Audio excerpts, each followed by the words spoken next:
बिस्मिल्लाहिर्रहमानिर्रहीम। अस्सलाम वालेकुम। क्या हाल है आप सबके? उम्मीद है सब खैरियत होंगे, खूब मज़े में होंगे, एंजॉय करे होंगे।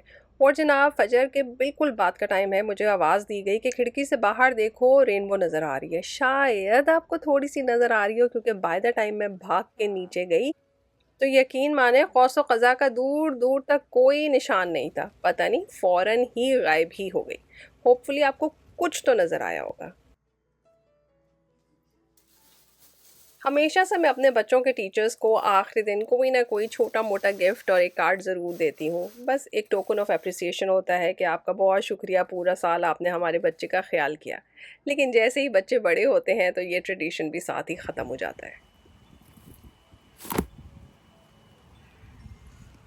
और मेरा ख्याल है आज के दिन मौसम का अहवाल सुनाने की कोई ज़रूरत ही नहीं है। बेशक धुआंधार मूसलाधार बारिश नहीं थी, लेकिन मुस्तकिल बारिश होने की वजह से आप छतरी के बगैर बाहर नहीं जा सकते थे, क्योंकि एक मिनट में आप गीले हो जाए। तो अल्हम्दुलिल्लाह काम का वो आखिरी दिन था।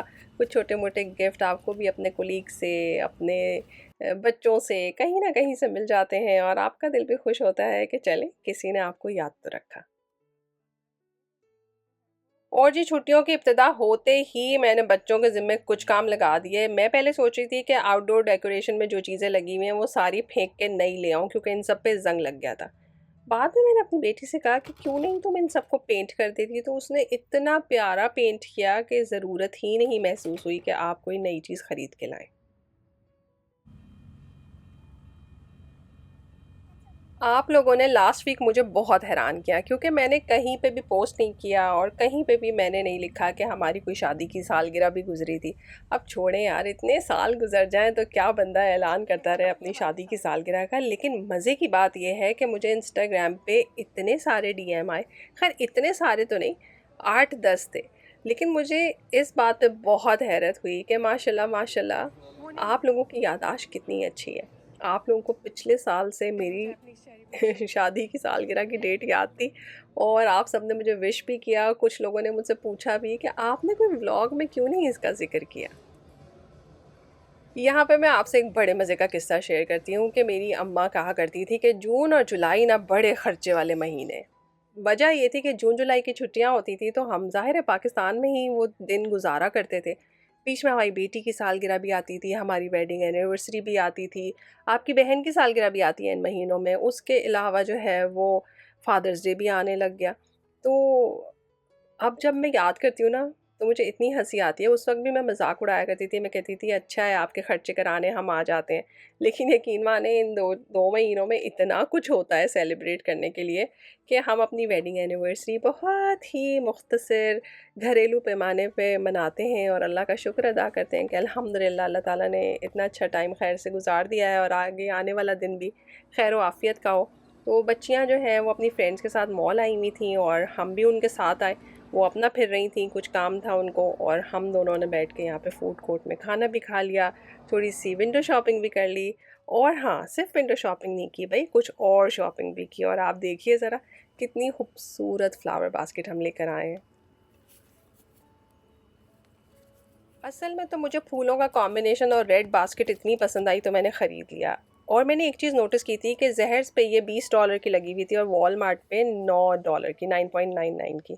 घर आने के बाद मैंने रियलाइज़ किया कि इसके बीच में जो है वो कनाडा का फ्लैग भी लगा हुआ है, क्योंकि जुलाई 1 जो है वो कनाडा डे होता है। तो उसकी मुनासबत से उन्होंने इस बास्केट को सेल पे लगाया हुआ था। इतना मुझे मज़ा आया देख के। तो अगर आप लोग भी कहीं कनाडा में रहते हैं तो ज़रूर वॉलमार्ट जाएं और ये लेकर आ जाएं। कितने खूबसूरत कॉम्बिनेशन हैं।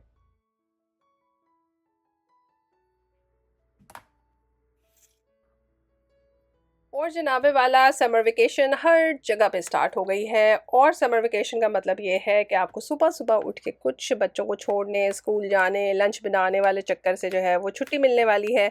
लेकिन एक और काम होने वाला है। अगर आप देर से उठेंगे तो ऑब्वियसली आप अपने लंच की तैयारी भी देर से करेंगे, नाश्ता भी देर से होगा, मतलब पूरा दिन जो है वो ड्रैग हो जाएगा। तो मैं हमेशा समर वेकेशन में एक काम करती हूँ कि मैं बड़ा हैवी ड्यूटी नाश्ता बनाती हूँ, और उस हैवी ड्यूटी नाश्ते की वजह से आपको अपने लंच का प्रिपरेशन करने के लिए बहुत टाइम मिल जाता है।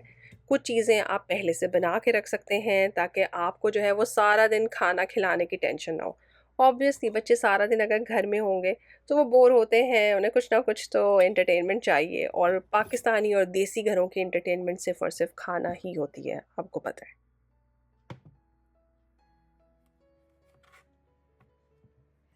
तो इन छुट्टियों में अगर आप कोई मज़ेदार किस्म का ब्रेकफास्ट प्लान कर रहे हैं, या फिर कोई पार्टी करने वाले हैं, या फिर आपने कोई पॉटलक करनी है, या कोई नाश्ते की ब्रंच की दावत है, या कुछ भी नहीं है, सिर्फ और सिर्फ अपने घर वालों के लिए अच्छा सा कोई नाश्ता बनाना चाहते हैं जो उन्हें बहुत देर तक फुल रख सके, तो ये सबसे बेस्ट ऑप्शन है।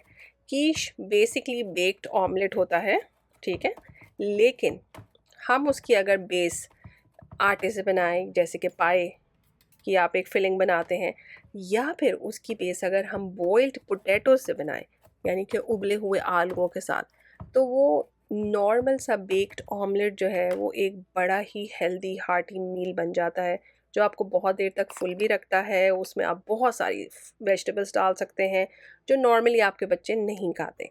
तो अगर आपके पास बेबी पोटैटोज़ हैं तो इससे अच्छी कोई बात नहीं है। मेरे पास नहीं थे तो मैंने 4-5 बड़े बड़े पोटैटोज़ अच्छी तरह से धो के थोड़े से नमक के साथ जो है वो मैंने इनको बॉईल कर लिया है। उसके बाद आप अपनी कोई भी केक डिश या जो भी डिश आपको पसंद है जो अवन में जा सकती है, उसको ग्रीस कर लीजिए। थोड़ा सा कॉर्नफ्लावर डालना है।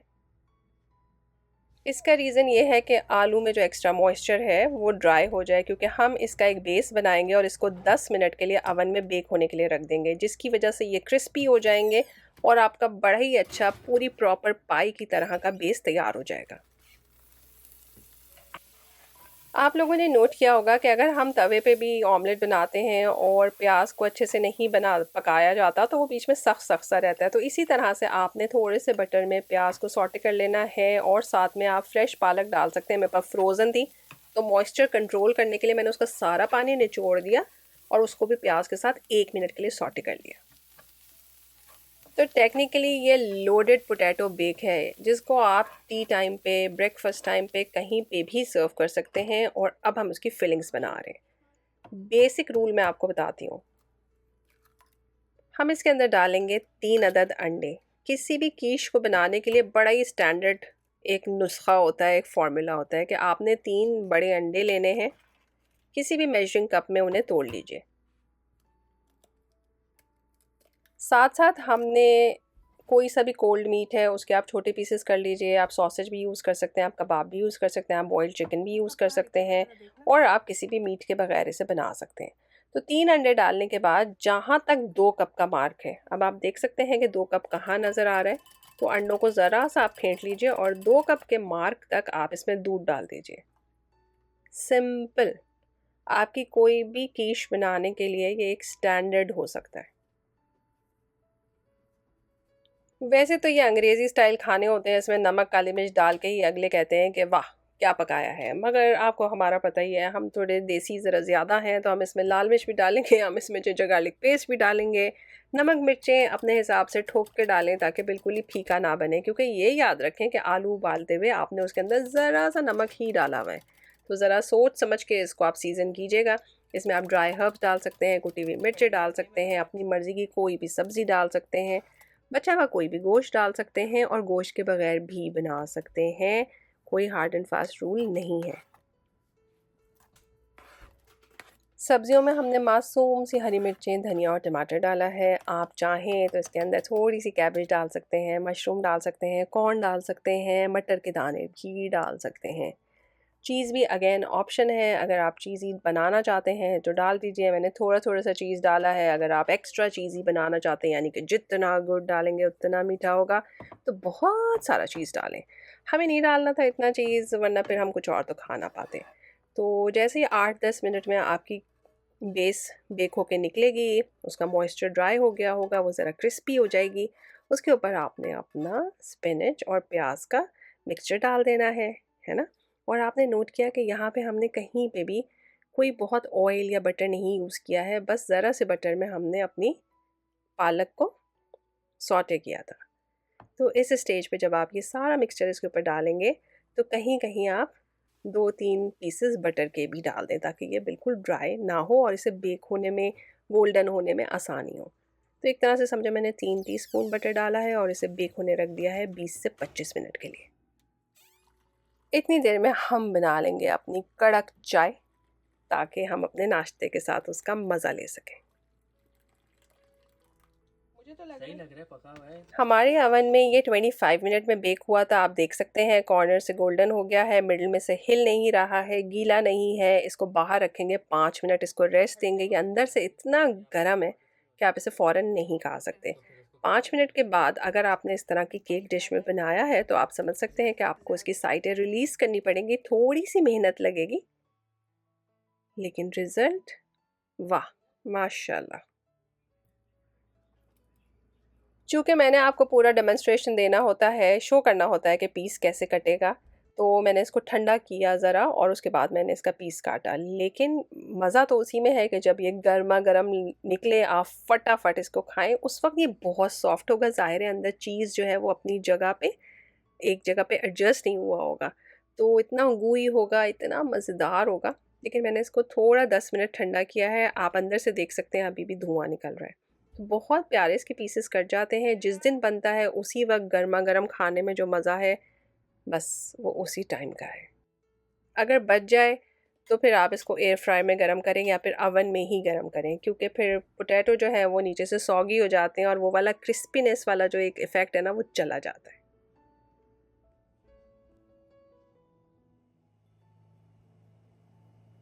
और जनाब इतना प्यारा माशाल्लाह नाश्ता करने के बाद आपको बहुत शाबाशी भी मिलेगी और आपको काफ़ी लंबे टाइम के लिए छुट्टी भी मिल जाएगी किचन से। लेकिन एंड में आपने वापस किचन में आना ही है। तो चलें, आज देखिए कि मेरे पास कैसे मज़े मज़े के शॉर्टकट्स हैं। अगर आपको याद हो कि पिछले व्लॉग में मैंने बनाई थी पाई, और उस पाई की फिलिंग में से कुछ बच गया था जो मैंने डाल दिया था फ्रीज़र में। तो आज उसको डीफ्रॉस्ट करके इस्तेमाल करने का आ गया है दिन। किया कुछ नहीं है, मैंने पास्ता बॉईल किया है। यहाँ पे फेटोचीनी पास्ता है जो कि चपटी चपटी सी सवैयाँ होती हैं, उनको मैंने अच्छी तरह से बॉईल कर लिया है। उनका वाटर जो है वो आप थोड़ा सा सेव कर लें, क्योंकि पास्ता वाटर में बहुत फ्लेवर होता है। तो बस ये देगची में ज़रा सा बटर डालें और अपनी जो फ्रोज़न आपकी पाई की फिलिंग है, जो कि आप बहुत आराम से मेरे पिछले व्लॉग से देख सकते हैं, क्योंकि मुझे किसी ने कहा था कि जब आप कोई चीज़ फ्रीज़ करती हैं तो उसको रीयूज़ करना भी दिखाया करें, बताया करें कि आपने दोबारा उसे कैसे यूज़ किया। तो बस आज गोल्डन चांस था कि मैंने कहा आपको दिखा दूँ। यूजुअली मैं ऐसी चीज़ें आपको दिखाती ही नहीं हूँ कि भाई ये मेरे शॉर्टकट्स हैं। लेकिन अगर आपने इस तरह से उसको रखा होगा तो आप थोड़ा सा दूध डाल के उसे गर्म करेंगे, पास्ता वाटर डालेंगे, पास्ता डालेंगे, थोड़े से नमक मिर्च आप एडजस्ट करें। चाहे तो कोई और वेजिटेबल्स भी डाल सकते हैं और आप देखें कितना मज़े का आपका वाइट सॉस पास्ता तैयार हो गया है। बच्चे बड़े सब शौक से खाएंगे। अगर आप चाहें तो इसे किसी बेकिंग डिश में डाल के ऊपर चीज़ डाल के बेक भी कर सकते हैं, तो ये और हैवी हो जाएगा। लोग तो डिनर भी नहीं करेंगे और कहेंगे बस बहुत खा लिया भाई, अब और नहीं खा सकते।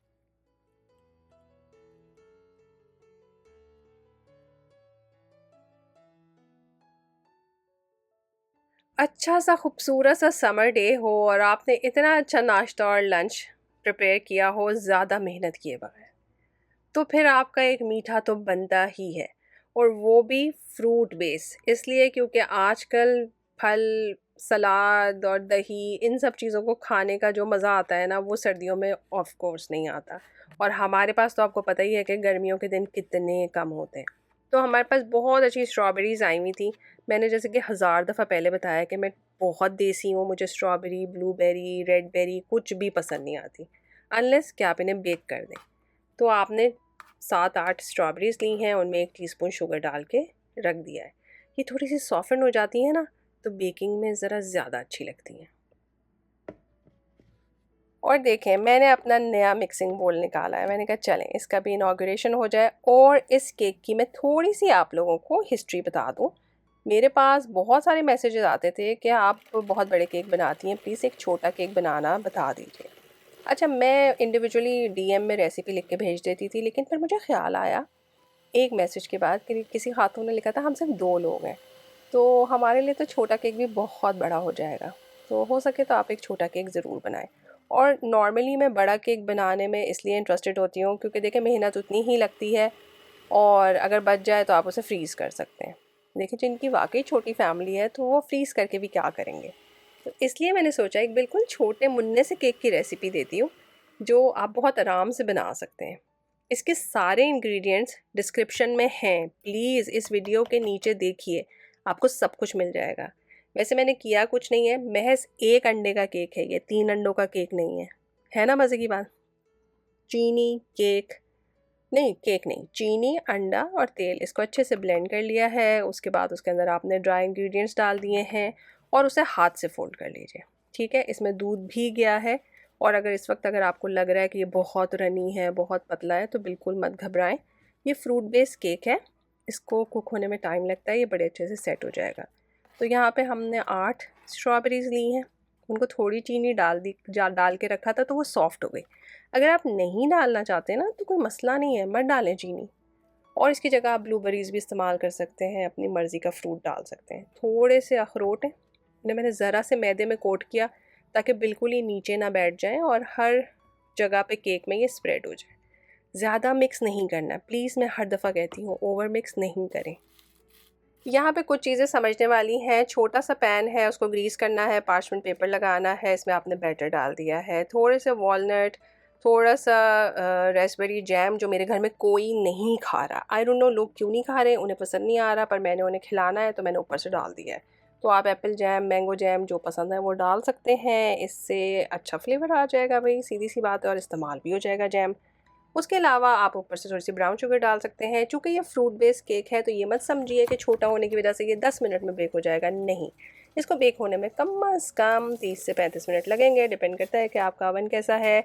और अगर लग रहा है कि केक अभी कच्चा है मगर ऊपर से तो ब्राउन होता जा रहा है, तो लूज़ली ऊपर से फॉइल रख दीजिए, तो वो ऊपर से डार्क ब्राउन नहीं होगा। और ये देखें, अभी केक मुकम्मल ठंडा नहीं हुआ है, उससे पहले नहीं काटना चाहिए, मगर मैं काट के आपको ज़रूर दिखाऊंगी। ये देखिए माशाल्लाह कितना प्यारा केक है ना।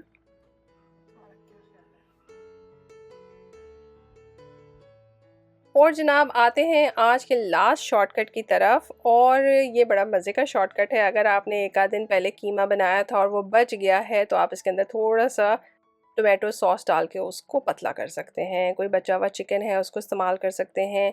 मैंने जब कैनोलिनी बनाई थी तो थोड़ा सा उसका सॉस जो बच गया था वो मैंने फ्रीज़र में डाल दिया था, मैंने वो डीफ्रॉस्ट कर लिया है। वो कीमे का सॉस है। आप कोई सी भी ब्रेड ले सकते हैं, मेरे पास ये किंग्स हवाइन रोल है, इसको मैंने एक बेकिंग डिश में रखा है, उसके नीचे पार्चमेंट पेपर लगा दिया है, ठीक है। और जो भी आपकी बची हुई फिलिंग है, जो भी कीमा है, चिकन है, मेरे पास जैसे ये पास्ता सॉस है, इसकी मैं एक लेयर लगाऊंगी। और यकीन मानेंगे इतना कम यूज़ हुआ, आप अभी भी देखें कितना सारा बचा हुआ है, यानी कि मैं इससे जो है वो 2 दफ़ा ऐसे सैंडविचेस बना सकती हूँ। चूँकि आपने इसको पास्ता के लिए बनाया हुआ है तो इसमें ज़ाहिर है सारे सॉसेस भी हैं, सारी हर्ब्स भी हैं, बड़ा अच्छा फ्लेवर है इस फिलिंग का। इसके ऊपर आप अपनी मर्ज़ी से चीज़ डाल दीजिए, बहुत सारी वेजिटेबल्स भी डाल सकते हैं अगर आपको पसंद है। और मज़े की बात यह है कि अगर आप बटर के अंदर थोड़ा सा एक लहसुन का जवा उसको अच्छे से क्रश करके डाल दें और थोड़ा सा नमक काली मिर्च डाल दें और ऊपर से कोट कर लें, पूरा अच्छी तरह से बटर को ब्रश कर दीजिए और बेक कर दें, तो आप इसको गार्लिक बटर स्लाइडर भी कह सकते हैं। लेकिन हमने सिर्फ थोड़ा सा बटर लगाया है, गार्लिक नहीं लगाया, क्योंकि मेरा दिल नहीं जा रहा था एक्स्ट्रा काम करने को। हाँ, आपका दिल चाह रहा हो तो आप ज़रूर कर सकते हैं, ऊपर से कोई सी भी हर्ब्स डाल सकते हैं, काली मिर्च डाल सकते हैं, कुटी हुई मिर्च डाल सकते हैं। कवर करके आपने इसको अवन में रखना है 5 मिनट। यकीन करें 5 मिनट मोर देन इनफ है, बटर भी मेल्ट हो जाएगा, चीज़ भी मेल्ट हो जाएगा और ये पूरा इतना अच्छा गर्म हो जाएगा क्योंकि आपने इसको ऊपर से ढका हुआ था। अगर आप इसको ऊपर से टोस्टेड करना चाहते हैं तो उसका फॉइल हटा दीजिएगा, लेकिन फिर ध्यान रखिएगा भाई मिनटों में जल जाता है। 350 डिग्री फ़ारेनहाइट पे मैंने इसको रखा था टोटल 5 मिनट के लिए, क्योंकि मेरा अवन ऑलरेडी गर्म था। तो बस जी इतने ज़बरदस्त किस्म के स्लाइडर्स बने और माशाल्लाह माशाल्लाह इतना ज़बरदस्त उस दिन का मेन्यू था, नाश्ते से लेकर डिनर तक। और मैंने कोई एक देसी चीज़ नहीं बनाई, लेफ़्ट ओवर चीज़ों से जो है वो ऐसी पार्टी कराई बच्चों को कि बच्चे कह रहे थे वाह अम्मा वाह, क्या आपने छुट्टियों का फ़र्स्ट डे हमारे लिए फ़न बना दिया। तो माशाल्लाह माशाल्लाह अल्हम्दुलिल्लाह सब कुछ बहुत अच्छे से हो गया, ज़्यादा मेहनत नहीं करनी पड़ी, ज़्यादा थके नहीं, मज़ा भी बहुत आया। तो शॉर्टकट्स को ज़रूर अपनाया करें, चीज़ों को थोड़ा सा फ्रीज़ करने की, मील प्रेप करने की आदत डाल दीजिए। यकीन माने हाथ में दर्द हो रहा है, पैर में दर्द हो रहा है, कमर में दर्द हो रहा है, ये कंप्लेंट्स हम जितनी मर्ज़ी करते रहेंगे, अगर अपना ख्याल आप खुद नहीं रखेंगी तो कोई भी नहीं रखेगा।